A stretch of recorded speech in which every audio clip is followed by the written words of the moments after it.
ঘাটালের পরিস্থিতির দিকে নজর রাখতে হচ্ছে। সেখানে বন্যা পরিস্থিতি ধীরে ধীরে উন্নতির দিকে। সমস্ত নদীর জলস্তর কমেছে, ধীর গতিতে জল নামছে ঘাটালের প্লাবিত এলাকাগুলি থেকে।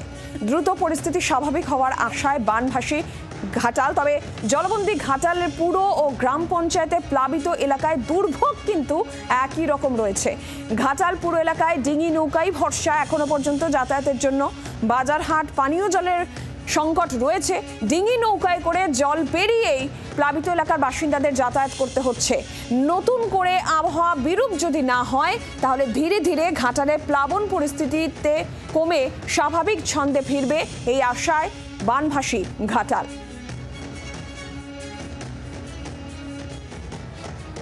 বাজারে যাব ঘাটাল। কিভাবে যাচ্ছেন? নৌকায় করে আসছি। কতটা জল এখনো? 8 ফুট জল। জল কমছে? সামান্যই 6 ইঞ্চি কমছে। কি কি সমস্যা হচ্ছে? পানীয় জল থেকে আরম্ভ করে সব সমস্যা কবে মিলবে মুক্তি জল যন্ত্রণা থেকে? মুক্তির আশা আমি করিনি। জল কমছে? জল হালকা কমছে আস্তে আস্তে ধীরে ধীরে। কতটা জল এখন? এখনো মানুষ সাঁতার জল। আর কি কি সমস্যা হচ্ছে? এই তো মাস্টার প্ল্যান হচ্ছে। কত বছর দেখছেন বন্যা? বন্যা আপাতত আমি 15-16 বছর আসছি। 26 বছর বন্যা দেখছি এইটুকুন বেলা থেকে। কবে মিলবে মুক্তি? বলতে পারবো না। বাংলার আওয়াজ, বাঙালির আবেগ, জি 24 ঘন্টা।